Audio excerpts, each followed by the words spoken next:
우리 하나님은 은혜로우시며 자비로우시며 긍휼이 많으신 분이십니다. 우리 시편 116편 5절을 같이 읽어보겠습니다. 여호와는 은혜로우시며 의로우시며 우리 하나님은 긍휼이 많으시도다 그랬어요. 여기에서 은혜란 뭐냐 하면 하나님께서 모든 피조물에게 값없이 베풀어 주시는 사랑과 선물을 은혜다 그렇습니다. 하나님의 은혜는 크게 두 가지로 나눌 수 있습니다. 일반 은혜와 특별한 은혜입니다.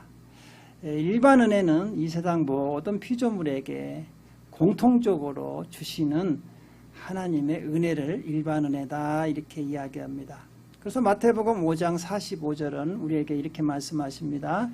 이같이 한즉 하늘에 계신 너희 아버지의 아들이 되리니 이는 하나님의 그 해를 악인과 선인에게 비추시며 비를 의로운 자와 불의한 자에게 내려주시니라 그랬어요.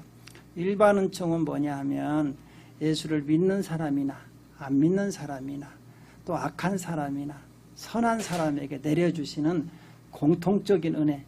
예를 들면 햇빛을 그러잖아요. 햇빛도 뭐 악한 사람에게는 안 주고 뭐 선한 사람에게 비춰주는 게 아니라 하나님께서 다 비춰주시고, 비도 마찬가지고, 또 공중에 나는 새, 또 물속에 있는 물고기들도 다 하나님께서 먹이신 이런 것들을 일반 은혜다 이렇게 이야기를 합니다.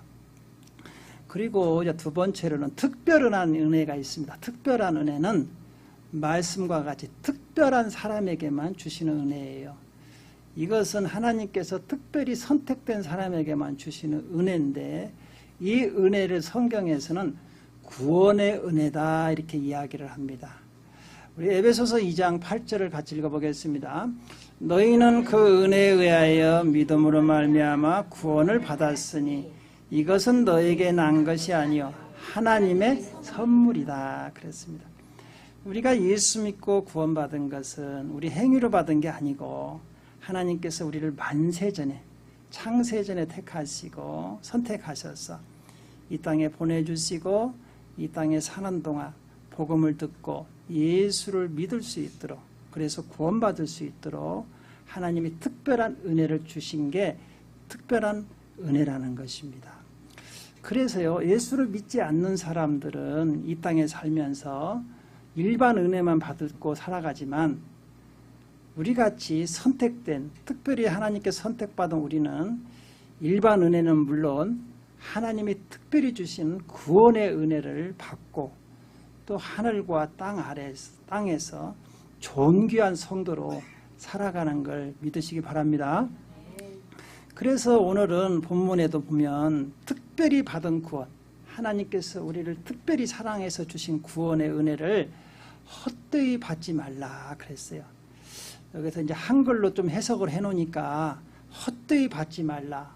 그 말이 무슨 뜻이냐? 구원의 은혜를 우리가 헛되이 받아서 그런 것이 아니고 우리가 받은 구원을 낭비하지 말고 땅에다 쏟지 말라 이거예요. 하나님이 우리에게 주신 구원을 우리가 받은 은혜를 쏟아버리는 경우가 있다는 것이죠. 그리고 낭비하지 말라는 뜻을 내포하고 있습니다. 그래서 오늘은 선물로 받은 구원의 은혜를 다시 한번 상고하면서 얼마나 이 구원의 가치가 소중하고 우리를 구원하기 위해서 얼마나 많은 대가가 지불됐는가를 다시 한번 생각해 보면서 우리가 은혜를 나누려고 합니다. 우리의 구원은 아까 은혜로 받았다고 했잖아요. 여러분 구원이 뭡니까? 여러분 구원, 교회 가면 구원 받으세요. 구원 받아야 합니다. 그렇게 이야기를 합니다. 그럼 여러분들이 오랫동안 교회를 다니셨기 때문에 구원을 대체 뭐냐? 자꾸 구원을 받으라는데 그 구원이 뭐냐는 것이죠. 뭐 사전적인 의미는 어려움에서 또 무슨 우리가 해결하지 못하는 것에서 이렇게 해결받는다 뭐 그런 것도 있지만 성경에서 말하는 구원은 인간이 해결하지 못하는 세 가지가 있어요. 인간으로서 해결하지 못하는 세 가지 문제를 그걸 해결받는 게 구원이다 이렇게 이야기를 합니다. 인간이 해결하지 못하는 세 가지는 첫 번째는 죄 문제입니다. 죄의 싹은 사망이에요. 우리가 죽지 않는 한 죄 문제는 해결되지 않습니다. 우리를 대신해서 누군가 대신 죽어야 돼요. 그것도 죄 없는 사람이. 이 세상에 근데 죄 없는 사람이 없어요. 나 대신 누가 죽어주고 싶어도 그도 또한 죄인이라고. 그래서 이 죄 문제를 해결할 수가 없는 거예요. 두 번째로는 이 죄를 짓고 사는 사람은 흑암의 권세, 마귀에게 잡혀서 사는 거예요. 그래서 죄를 짓는 자는 누구에게 속한다? 마귀에게 속해요. 그래서 요한복음 8장 44절에 보니까 예수님께서 너희는 너희 아비 마귀에게서 났으니 그랬어요. 그래서 여러분 이 세상은 지금 세상 임금이 악한 영이 온 인류를 붙잡고 인류는 그것도 모르고 종노릇하고 있는 것이죠. 세 번째는 뭐냐? 이 죄를 짓고 이렇게 살다 보면 결국은 하나님의 심판을 받고 마귀를 가두기 위해서 만드는 지옥으로, 이 사람들도 마귀 따라 지옥으로 들어가는 거예요. 사망이죠. 그러니까 우리 인생이 이 세 가지 해결을 못하고 결국은 지옥으로 들어가는 거예요. 이걸 갖다가 구원해 주기 위해서 하나님이 예수 그리스도를 이 땅에 보내신 거예요. 그래서 이 세 가지를 해결받을 수 있도록 우리에게 은혜를 베풀어 주신 것이죠. 우리 골로새서 1장 13절 14절을 한번 읽어보겠습니다. 그가 우리를 흑암의 권세에서 건져내사 그의 사랑의 아들을 나라로 옮기셨으니 그 아들 안에서 우리가 속량 곧 죄사함을 얻었도다. 여기 보시면 세 가지가 딱 나오지 않습니까?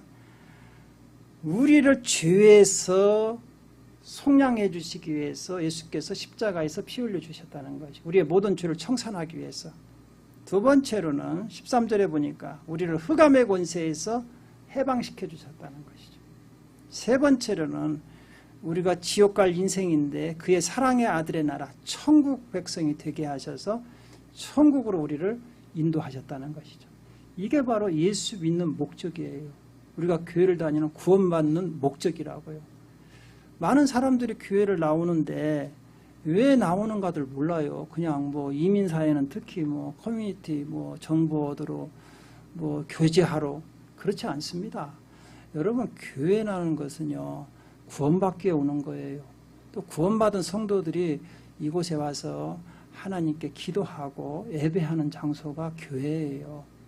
뭐 점심 한 끼 먹으려고 오는 것도 아니고 교제 나누러 오는 것도 아니라는 거예요. 엄청난 중요한 우리에게 주신 은혜에 대해서 우리가 감사하며 하는 것이 이 교회의 역할이라는 것이죠.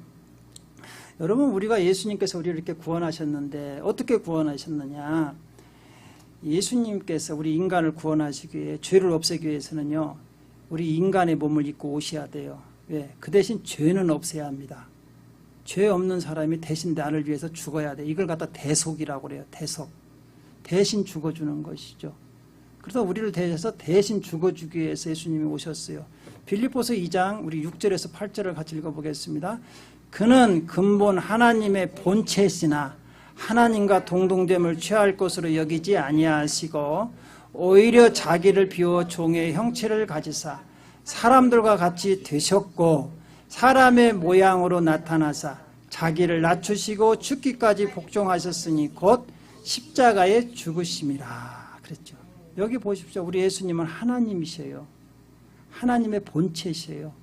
그러나 우리를 구원하기 위해서 인간의 몸을 입고 이 땅에 오셨다는 것이죠. 사람의 형체, 종의 형체를 가지고 이 땅에 나타나서 자기를 낮추시고 어디에 돌아가셨다고요? 십자가에 죽으셨다. 십자가에서 흘리신 보배 피로 우리의 모든 죄가 속량된 걸 믿으시기 바랍니다.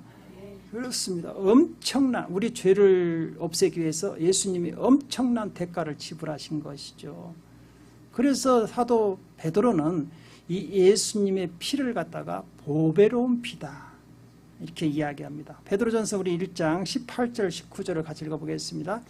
너희가 알거니와 너희 조상이 물려준 헛된 행실에서 대속함을 받은 것은 은이나 금같이 없어질 것으로 된 것이 아니요 오직 흠없고 점없는 어린 양 같은 그리스도의 보배로운 피로 된 것이니라. 아주 중요한 보배로운 피로 예수님이 피 흘려주셨어. 그 피로 인해서 우리의 모든 죄가 다 씻겨진 걸 믿으시기 바랍니다. 그래서 우리가 받은 구원은요, 보통 대가를 지불한 게 아닙니다. 하나님이 죽으셨어요. 하나님의 아들이 죽으심으로 우리가 구원의 대가를 구원받은 것을 여러분 아셔야 합니다. 그래서 우리에게 왜 이리저리 하나님께서 예수님의 대신 죽으셨냐, 우리에게 구원의 축복을 주시기 위해서 그랬다는 것이죠. 여러분, 그래서 구원의 축복을 보면 과거에는 우리가 예수 믿기 전에는 마귀 따라 살다가 결국은 하나님의 진노를 받아서 지옥 갈 수밖에 없는 인생이었다는 거예요. 에베소서 우리 2장 3절을 같이 읽어보겠습니다. 전에는 우리도 다 그 가운데서 우리 육체의 욕심을 따라 지내며 육체와 마음이 원하는 것을 하여 다른 이들과 같이 본질상 진노의 자녀. 우리 인간은요, 태어날 때부터 본질상 진노의 자녀. 왜? 죄 가운데 태어나기 때문에. 죄를 짓는 사람은 다 하나님의 심판을 받고 결국은 지옥 갈 인생이라는 것이죠. 그런 우리를 예수 믿고 우리가 하나님의 자녀가 되고 이제 축복의 자녀로 바뀌었다는 것이죠. 그래서 갈라디아서 4장 6절은 우리에게 이렇게 말씀하십니다. 너희가 아들임으로 하나님이 그 아들의 영을 우리 마음 가운데 보내사 아빠 아버지라 부르게 하셨느니라. 여러분 보십시오. 누구든지 예수 그리스도를 영접하는 자에게는 하나님의 자녀가 되는 권세를 주신다고 했어요. 여러분 예수 그리스도를 마음속에 영접하셨죠. 예, 그러면 여러분들은 과거에는 예수 믿기 전에는 마귀의 자녀였지만, 진노의 자녀였지만 지금은 축복의 자녀요, 하나님의 자녀가 된 걸 믿으시기 바랍니다. 아직 여러분 예수 그리스도를 영접하지 않으신 분들은 이 시간 예수 그리스도를 나의 구주로 영접하시고 하나님의 자녀가 되는 축복을 받으시기를 주님의 이름으로 축원드립니다. 여러분, 하나님의 자녀가 되면 어떤 일이 벌어지느냐? 우리는 심판을 받지 않습니다. 한 번 죽는 것은 사람에게 정하신 것이요, 그 후에는 뭐가 있다? 심판이 있다고 했어요. 모든 사람은 다 한 번은 죽게 되어 있습니다. 그러나 죽으면 끝나는 게 아닙니다. 하나님 앞에 서서 다 심판을 받고 심판에 따라 천국과 지옥으로 들어간다는 것이죠. 그런데 우리가 예수 믿고 하나님의 자녀가 된 사람은 이 심판이 면제됩니다. 우리 로마서 8장 1절 2절을 같이 읽어보겠습니다. 그러므로 이제 그리스도 예수 안에 있는 자에게는 결코 정죄함이 없나니 이는 그리스도 예수 안에 있는 생명의 성령의 법의 죄와 사망의 법에서 너를 해방하였습니다.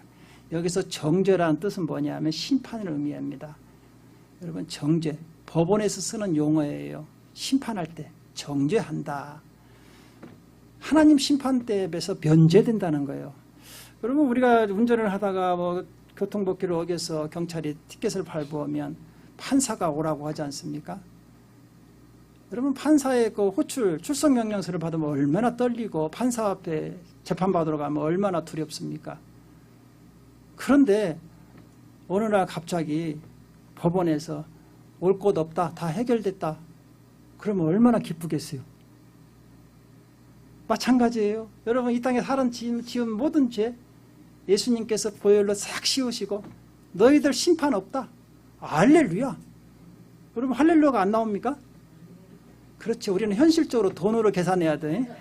딱지값은 아까서 무섭지만 여러분, 하나님 앞에 가서 심판받는 거 두렵고 떨립니다. 왜? 지옥으로 갈 수가 있기 때문에. 여러분, 깠다 가면 가는 거예요. 근데 심판하지 않는다는 거예요. 예수 안에 있는 사람은. 왜냐하면 예수님이 심판관이시기 때문에. 예, 자기에게 있는 사람을 누가 심판합니까? 여러분 자녀를 누가 심판합니까? 심판하지 않잖아요. 나무 자녀는 심판해서. 여러분, 다른 사람이 잘못하면 그 자녀는 그냥 경찰에 고발해서 그냥 심판받게 하지만 여러분 자녀가 잘못하면 어떻게 합니까? 심판하지 않고 그냥 혼내기만 하잖아. 이걸 갖다 징계라고 그래, 징계. 그래서 예수 믿는 사람들은 잘못하면 징계를, 하나님한테 매를 받지만 심판받지는 않아요. 그러나 하나님의 자녀가 아닌 사람들은 심판받는 거예요. 이걸 사생자라고 하죠. 그래서 지옥 가는 것이죠. 또 세 번째로는 천국 가는 것도 감사한데 또 천국을 상속자로 삼아주신다는 거예요. 우리 갈라디아서 4장 7절 한번 같이 읽어보겠습니다. 그러므로 내가 이후로는 종의 아들이요 아들이니 아들이면 하나님의 나라를 유업으로 받을 자로다. 이야, 하나님의 나라를 유업으로. 여러분 이 땅에서도 부모님이 집 한 채만 상속해줘도 얼마나 감사합니까? 그렇지 않습니까? 은행 통장이 빵빵히 들은 통장만 넘겨줘도 감사하죠. 그런데 천국을 상속자로 세워줬대요. 천국을. 상상이나 갑니까? 천국은 황금으로 지어졌고 바닥은 다 정금으로 깔려 있다는데 영원한 집. 거기에서 영원히 살 수 있다는 상속자로 줬다는데 일부 예배 때도 얘기하니까 별로 실감이 안 나더라고. 그래서 내가 집을 한 채씩 받는 것이 더 어쩌겠냐고 내가 물어봤어. 이처럼 우리가 하나님 뭐 한 것이 있다고 하나님 나라를 상속으로 받을 수 있는 자격을 주냐 이거죠. 여러분. 또 그것뿐만이 아닙니다. 영원히 거기서 왕노릇 한대요. 우리 요한계시록 22장 5절 한번 같이 읽어보겠습니다. 다시 밤이 없겠고 등불과 햇볕이 쓸데없으니 이는 주 하나님이 그들에게 비추심이라. 그들이 세세토록 왕노릇. 세세토록이라 영원히 끊임없이 왕노릇하는. 여러분 우리나라 뭐 대통령 한 5년 하려고도 얼마나 애를 쓰고 기를 씁니까? 5년 하고 나면 또 잘못했다고 또 감옥 갔다 오고 그런 거에 온 힘을 쏟는데 우리는 영원한 천국으로 해서 왕노릇 한대. 왕노릇. 언제까지? 영원히. 혹시 학교 다닐 때 줄반장이라도 못 오신 분들은 예수 잘 믿으시기 바랍니다. 영원히 왕노릇 하신다 하잖아요. 왕노릇. 학생일 때 뭐 공부 잘해서 회장이라도 한번 하신 분들은 좀 뭐 그럴란가 모르지만 여러분 우리가 이처럼 구원받은 것은 어마어마한 축복이에요. 여러분 이걸 알고 우리가 신앙생활을 해야 돼요. 여러분 오늘날 많은 사람들이 명품 좋아하죠. 명품이 왜 좋습니까? 퀄리티가 좋잖아요. 일단 그런데 비싸요 명품이. 그죠? 퀄리티가 좋은 대신에 비싸. 근데 명품은 갖고 싶고 돈은 없으니까 또 어떻게 하죠? 명품과 비슷한 짝퉁을 사서 갖고 다니지 않습니까? 짝퉁을. 요새는요 명품이라 짝퉁이라 잘 분간이 안 돼요. 어떻게 잘 만드는가. 어떻게 보면 짝퉁이 더 좋은 것 같아요. 막. 예. 그런데 여러분 짝퉁과 명품을 구분하는 방법이 아주 쉬운 방법이 있어요. 요새는 전문가도 그렇게 안 되는데 금방 보면 알 수 있다는 거예요. 비 오는 날 갑자기 비가 오면요 가슴에 안고 뛰는 것은 명품이랍니다. 머리다 이고 뛰는 것은 짝퉁이래요. 본인은 아는 거죠. 명품인가 짝퉁인가. 또 동창회 모임에 갖고 가면 명품이고 가족 모임에 갖고 가는 건 짝퉁이래요. 또 구입 비용을 알면 명품이고 구입 비용이 모르면 짝퉁이래요. 내가 그렇게 돈을 모아서 어떻게 그 비싸게 준 명품 얼마인지 확실히 안다는 것이죠. 짝퉁은요 잊어버려서 얼마 준지도 몰라요. 그거 또 잘 보이는 곳에 보관하는 명품이고 장로 한 구석에 처박아놓은 것은 짝퉁이래요. 왜 누가 오면은 자랑하기 위해서 집에도 잘 현관에다 갖다가 다 하는 보이게 명품이다 이거지. 이거 나 이런 명품 갖고 있다 이거죠. 또 친구에게 빌려주지 않는 것이 명품이래요. 친구에게 빌려주는 것은 짝퉁이래요. 그렇죠, 여러분? 여러분 소중한 것을 친구에게 빌려주겠어요? 안 빌려주죠. 친구가 야 가방 한번 빌려줘. 명품은 안 빌려주죠. 짝퉁은 어때요? 그래, 내가 큰맘 먹어 한번 갖고 나갔다 와라. 짝퉁이라는 게 짝퉁 그거 진짜 아니라는 것이죠. 마지막으로 대중교통에 가서 이렇게 버스나 지하철 탈 때 무릎에다 얹어서 꽉 붙잡고 가는 것은 명품이고 선반 위에 올려놓고 가는 건 짝퉁이래요. 여러분 우리가 이처럼 명품과 짝퉁을 여러분 다 구분하죠? 여러분 명품을 얼마나 소중하게 보관합니까? 그렇죠? 마찬가지죠. 우리가 받은 구원이 명품보다 몇십만 배 더 값어치가 있는 거예요. 이걸 우리는 소중하게 간직해야 한다는 것이죠. 이 명품을. 그래서 이 구원의 은혜를 오늘 말씀에서 소중하게 간직하라는 거예요. 여러분 우리가 이 구원의 은혜를 거저받았기 때문에 너무 소중한지를 모르는데요. 참 그래서 많은 성도님들이 이 구원의 은혜를 누리지를 못하고 쏟아버리는 경우가 많습니다. 여러분 창세기 25장에 보면 이삭과 리브가가 낳은 쌍둥이 아들들이 있죠. 에서와 야곱. 에서가 형이에요. 몇 분 차이로 나왔는 것처럼 모르지만 먼저 나왔어요. 어쨌든 간에. 그래가지고요 에서는요 장자권이 주어집니다. 먼저 나왔기 때문에 형이기 때문에. 여러분 그 유대 나라에서 장자권은요 아주 큰 축복이에요. 아무것도 없는데 먼저 나온 걸로 인해서 장자권이 그냥 주어진 거야. 큰 축복이에요. 재산의 2배를 받습니다. 형제간 중에. 신명기 21장 우리 17절을 같이 읽어보겠습니다. 시작. 반드시 그 미움을 받는 자의 아들 장자라도 인정하여 자기의 소유에서 그에게 2목을 줄 것이니 그는 자기의 기력이 시작이라. 장자의 권리가 그에게 있습니다. 야, 그러니까 에서는요 뭐 쌍둥이인데 먼저 태어난 걸로 해갖고 장자권을 얘봐 재산을 2배를 받을 수 있다는 것이죠. 또 가정의 제사장 역할, 가정을 대표해서 어떤 일을 할 수 있는 제사장 역할을 하는 것이고, 또 하나님의 언약의 계승자로 임명이 됩니다. 장자권이. 여러분 아무 공로가 없어요. 그냥 먼저 나왔다는 의미로 그렇게 주어진 거예요. 이런데요 이 장자권을 예서는요 너무나 경홀히 여깁니다. 경홀. 너무나 하찮게 여긴 거예요. 이 예서는 사냥하기를 좋아했어요. 상남자죠. 상남자. 근데 야곱은 그렇지 않아요. 또 엄마 양 품속에 있는 마마보이였어요. 이제 어느 날 예서가 들에서 나가서 사냥을 하다가 집에 돌아옵니다. 얼마나 들에 뒤에 뛰어다녔으니까 배가 고플 거예요. 그래 집에 오니까 동생이 맛있는 팥죽을 끓이고 있는 거예요. 먹고 싶잖아요. 배가 고프니까. 동생 팥죽 한 그릇만 줘. 형이 배고프네. 야곱이 또 그냥 줄 사람이 아니잖아. 형, 그래 배고프지. 내가 팥죽을 줄 테니까 형도 나한테 뭘 줘야지. 너 갖고 싶은 거 뭐가 있냐? 형 장자권 나한테 줘. 그래? 뭐 배고픈데 뭐 장자권? 그래 너 가져라. 팥죽 한 그릇에 장자권 줘버렸어요. 여러분. 창세기 25장 31절 34절을 같이 읽어보겠습니다. 야곱이 이르되 형의 장자의 명분을 오늘 내게 팔라.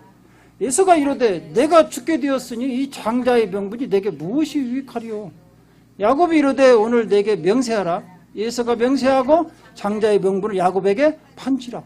야곱이 떡과 팥죽을 에서에게 주매 에서가 먹으며 마시고 일어나 갔으니 에서가 장자의 명분을 가볍게 여겼더라. 여러분 얼마나 우리가 이것만 보면 에서 참 바보 같은 놈 그렇게 생각할 거 아닙니까? 그래 안 그래 여러분? 그렇죠? 에서는요 쉽게 얻은 장자권을요 은혜로 받은 장자권을요 너무나 쉽게 생각한 거예요. 가볍게 생각한 거예요. 나중에야 그 가치를 깨달은 거야.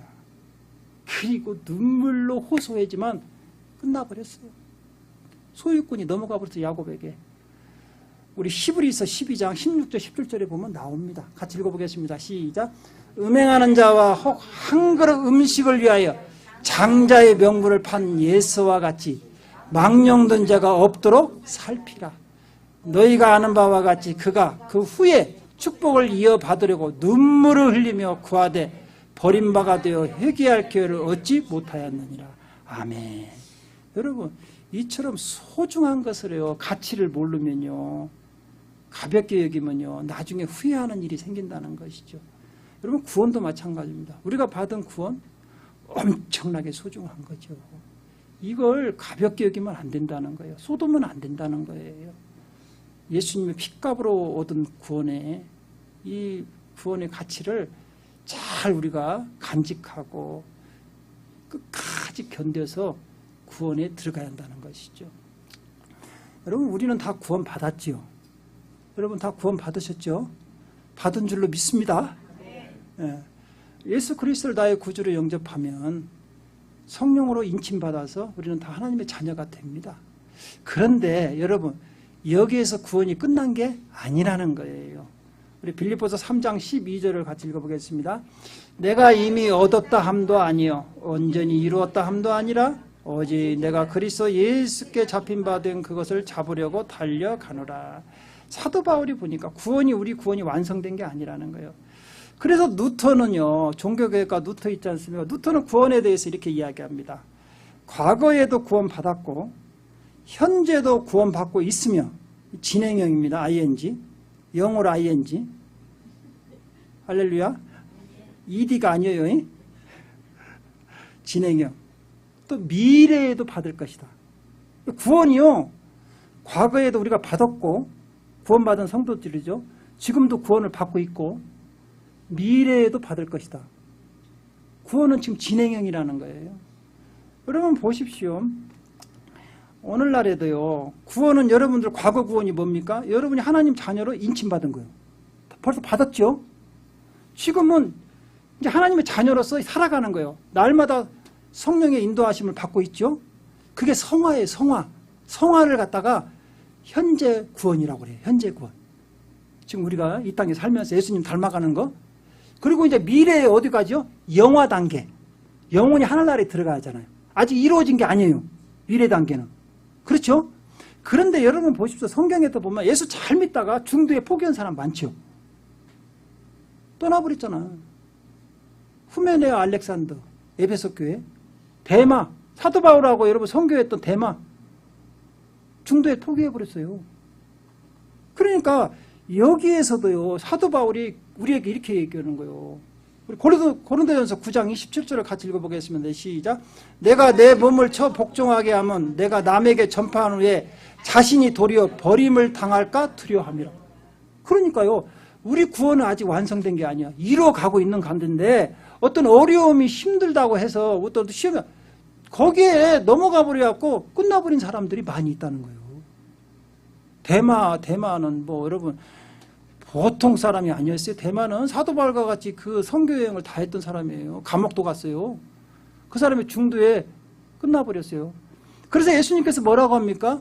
끝까지 견디는 자가 구원을 받는다 그랬어요. 끝까지 견디는 자가. 끝까지 이 땅에서 어떤 어려움과 역경이 와도 신앙에 끝까지 견디. 그런데 이 신앙을요, 끝까지 견디는 것은 우리 힘으로 안 돼요. 우리 의지대로. 그래서 예수님께서 성령을 우리에게 보내주신 거예요. 성령이 우리 안에서 우리가 견디고 버티도록. 같은 말입니까? 견디는 거나 버티는 거나 뭐. 근데 그걸 갖다 성도의 견인이라는 거예요. 성도의 견인. 성도의 견인은 누가 하냐? 성령님께서 우리를 견디고 이겨나갈 수, 인내할 수 있도록 도와주는 거예요. 그게 그래서 구원으로 인도하는 거죠. 그래서 여러분 성령 받지 않으면 그래서 구원 못 받는 거예요. 가다가 다 중도에 포기되는 거예요. 왜 예수 믿다가 다 지별한다. 그냥 세상으로 가버리지 않습니까? 오늘날에도 예수 믿다가 나 과거에 예수 잘 믿었다 그런 사람 많죠. 주위에. 많아요. 왜 그런지 알아요? 자기 힘으로 성령 구원 예수 믿어서 그래요. 자기 힘으로는 못 견뎌요. 시험과 환란이 오면 다 핍박받으면 다 떠나버리는 거예요. 그래서 성령을 받아야, 성령이 아니고는요, 여러분 견딜 수가 없어요. 예수님께서 말씀하셨죠. 물과 성령으로 거듭나지 않으면 하나님 나라에 들어갈 수 있다 없다? 없다. 그래서 로마서 8장 9절에도 그리스도의 영이 없으면 그리스도인이 아니다 그렇게 얘기한 거예요. 성령이 여러분 안에 안 계시면 여러분은 크리스찬이 아니라는 거죠. 왜? 어차피 중도에 포기해서 떠날 사람이에요. 그래서 우리에게 성령을 보내주셔서 우리가 영원히 잘 견디고 갈 수 있도록 구원의 길로 인도하시는 게 성령이라는 거예요. 여러분 히말라야 산이 몇 메타죠? 갑자기 물어본 게 모르죠. 한 8,400 정도 될 겁니까? 8,000. 거기에요. 아무리 등산을 잘해도 혼자 못 올라갑니다. 히말라야 산은요.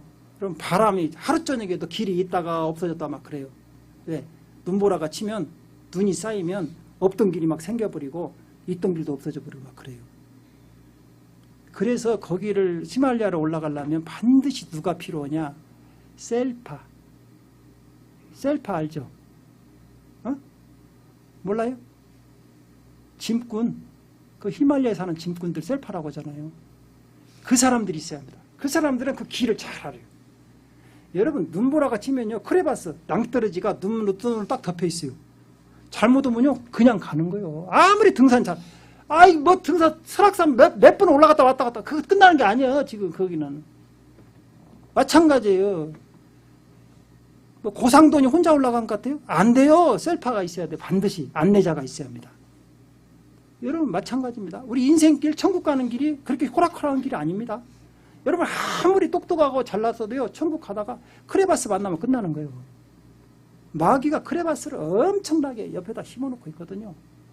그래서요, 셀파가 필요한데 그 셀파가 누구냐? 성령. 옆에서 돕는 자라는 거죠. 우리를 도와주러 오신 분이 누구다고요? 성령. 성령의 인도를 받아야 여러분 크레바스에 안 빠지는 거예요. 사랑하는 성도 여러분, 다 성령 받으시길 바랍니다. 그래서 바울도 이렇게 얘기해요. 빌립보서 2장 12절을 같이 읽어보겠습니다. 그러므로 나의 사랑하는 자들아, 너희가 나에 있을 때뿐 아니라 더욱 지금 나 없을 때에도 항상 복종하여 두렵고 떨림으로 너희 구원을 이루라. 아멘. 사랑하는 성도 여러분, 우리는 구원을 하나님의 선물로 받았습니다. 거저 받았으니까 아닙니다. 예수님이 엄청난 대가를 지불하고 우리가 구원받은 은혜를 잊으면 안 됩니다. 그래서 이 구원을 잊어버리고 쏟으면 안 되기 때문에 사도 바울은 우리에게 말씀하세요. 두려움과 떨림으로 날마다 여러분 구원이 이루어가시기를 주님의 이름으로 축원드립니다. 기도하겠습니다.